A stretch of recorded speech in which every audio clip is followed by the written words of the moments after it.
Today we'll be talking about dynamic equilibrium.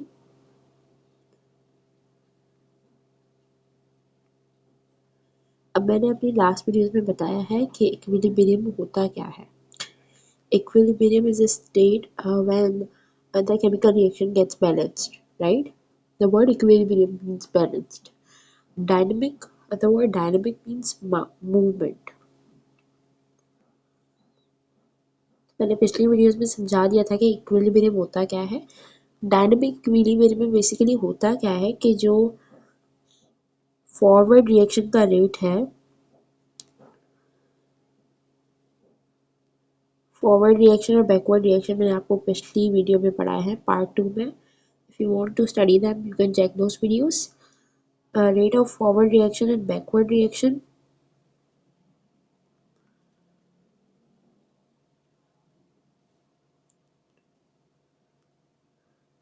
दोनों equal हो जाते हैं. सही है. आपका जो फॉरवर्ड रिएक्शन है ये वाला और जो बैकवर्ड रिएक्शन है, इन दोनों का रेट, व्हाट इज रेट, मैंने पिछली वीडियो में बताया. Rate is the speed. जब इन दोनों की स्पीड सेम हो जाए that is known as an equilibrium. लेकिन इसमें एक कंडीशन क्या है कि इनका जो नेट फोर्स होगा ना, इनका जो नेट चेंज होगा, मतलब जो ओवरऑल चेंज होगा वो होगा जीरो. मतलब ये मूवमेंट के साथ फॉरवर्ड और बैकवर्ड रिएक्शन की स्पीड इक्वल होनी चाहिए और इनका net change, overall change zero बनना चाहिए. अब जाहिर है अगर यहाँ से रिएक्टेंट प्रोडक्ट बना रहा है और यहाँ से प्रोडक्ट रिएक्टेंट बना रहा है, थोड़े ही टाइम के बाद इन दोनों की स्पीड सेम हो जाएगी. जब इन दोनों की स्पीड सेम हो जाएगी तो इनका ओवरऑल नेट फोर्स क्या होगा, जीरो होगा. Because there is nothing that we are getting and there is nothing we are losing, right. तो इनका नेट फोर्स क्या होगा, ओवरऑल फोर्स क्या होगा, इनका ओवरऑल चेंज जीरो होगा, राइट. तो ये है डायनामिक इक्विलिब्रियम. सही है.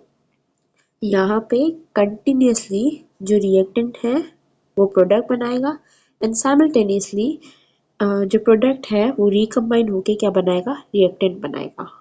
और ये दोनों के दोनों एट द सेम स्पीड हो रहे होंगे.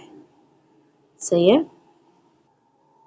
और यहाँ पे कोई भी एक्सटर्नल चेंज नहीं होना चाहिए. सही है. There should be no external change.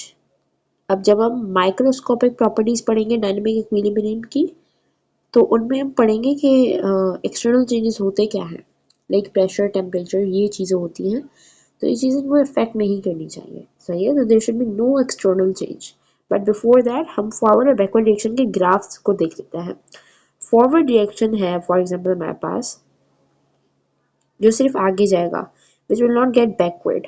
For example forward reaction है जहाँ पे 3H2 ने N2 के साथ मिलके क्या बनाया, 2NH3 बनाया. ये एक फॉरवर्ड रिएक्शन है फॉर एग्जाम्पल. तो इसका जो ग्राफ है ना वो कुछ ऐसे बनेगा कि this is a graph for example. तो यहाँ पे वैल्यूज है like this is 10, this is 20, this is 30, this is 40 and so on. यहाँ पे हम लिख लेते हैं 1, 2, 3 एंड देन 4. अब बेसिकली यहाँ पे 10, 20, 30, 40 and 1, 2, 3, 4. This is something you can say is the concentration और ये है टाइम. तो बेसिकली होगा क्या, ये हम रिएक्शन प्रोग्रेस की बात करें, फॉरवर्ड रिएक्शन की बात करें. जब भी रिएक्टेंट होगा तो क्योंकि आप कोई भी प्रोडक्ट बनाने के लिए 2 रिएक्टेंट्स लेते हो तो रिएक्टेंट ज़्यादा अमाउंट में होते हैं, right. Reactant is always in greater amount. तो रिएक्टेंट 40 पे है. सही है. क्योंकि रिएक्टेंट हमेशा एक ज़्यादा अमाउंट में होते हैं एज कम्पेयर टू प्रोडक्ट. अब आपने एक रिएक्शन स्टार्ट करवाया जहाँ पे रिएक्टेंट है और उससे प्रोडक्ट बनेगा, तो जाहिर है आपने ज़्यादा रिएक्टेंट को इन्वेस्ट किया तभी वो प्रोडक्ट बनना स्टार्ट होगा. अभी आप प्रोडक्ट की बात नहीं कर रहे हैं, अभी हम सिर्फ रिएक्टेंट की बात कर रहे हैं. तो रिएक्टेंट इनिशियल स्टेट पे ज़्यादा होता है. सही है. तो ये ऊपर से नीचे आएगा and then this will get straight. तो ये रिएक्शन प्रोग्रेस है रिएक्टेंट की.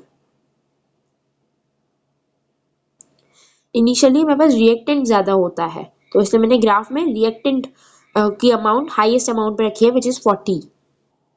सिमिलरली अगर हम बैकवर्ड रिएक्शन की बात करें तो बैकवर्ड रिएक्शन में आपके पास क्या बनता है, प्रोडक्ट बनता है, राइट।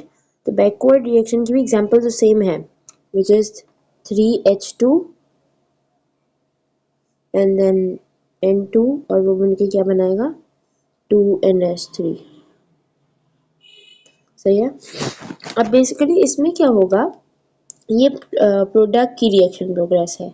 यहाँ पे भी सिमिलरली हम ले लेते हैं 10, 20, 30, 40, 1, 2, 3, 4, सही है। तो बेसिकली यहाँ पे हम प्रोडक्ट की प्रोग्रेस देख रहे हैं, सही है। तो यहाँ पे क्योंकि प्रोडक्ट अपनी इनिशियल स्टेट में कहाँ से स्टार्ट होता है, जीरो से, बिकॉज प्रोडक्ट तो होता ही नहीं है ना हमारे पास, जब हम रिएक्टेंट को इन्वेस्ट करेंगे तो ही प्रोडक्ट बनेगा, विच मीन्स प्रोडक्ट का इनिशियल स्टेट जीरो होता है, देन वो जीरो से बढ़ता है, आगे जाता है, and then it goes like this, फिर वो स्ट्रेट लाइन में जाता है, सही है। तो अब अगर इन दोनों ग्राफ्स को हम कंपेयर करें तो रिएक्टेंट ऊपर से आ रहा है और प्रोडक्ट जो है वो नीचे से ऊपर जा रहा है, सही है।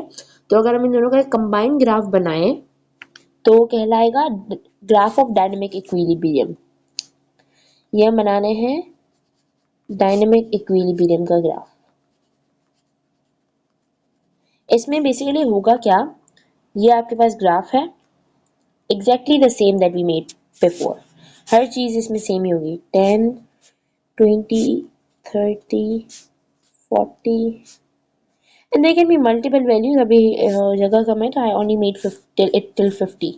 यहाँ पे 1, 2, 3, 4 and you can make it a bit more longer if you want. ये डायनेमिक इक्विलिब्रियम का ग्राफ है, सही है।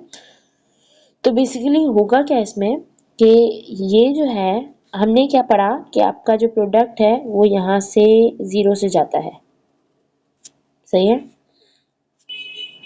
आपका प्रोडक्ट जीरो से जाता है और रिएक्टेंट कहाँ से जाता है, हाईएस्ट पॉइंट से। तो you might have noticed one thing है कि ये यहाँ से नीचे जा रहा है, नीचे से जा रहा है प्रोडक्ट, और सिमिलरली रिएक्टेंट ऊपर से आ रहा है, but after a time interval इन दोनों की स्पीड क्या हो रही है, सेम हो रही है, एंड दे कीप गोइंग। तो इन दोनों की स्पीड सेम हो जाएगी इवेंचुअली। तो this, for example this is equilibrium है, तो इनकी स्पीड क्या हो जाएगी, यहाँ पे सेम हो जाएगी, सही है। ये आपके पास प्रोडक्ट है, ये रिएक्टेंट है, after a certain time interval इनकी स्पीड सेम हो जाती है, सही है। This was about dynamic equilibrium. In the next video, we'll be studying about the microscopic properties of dynamic equilibrium.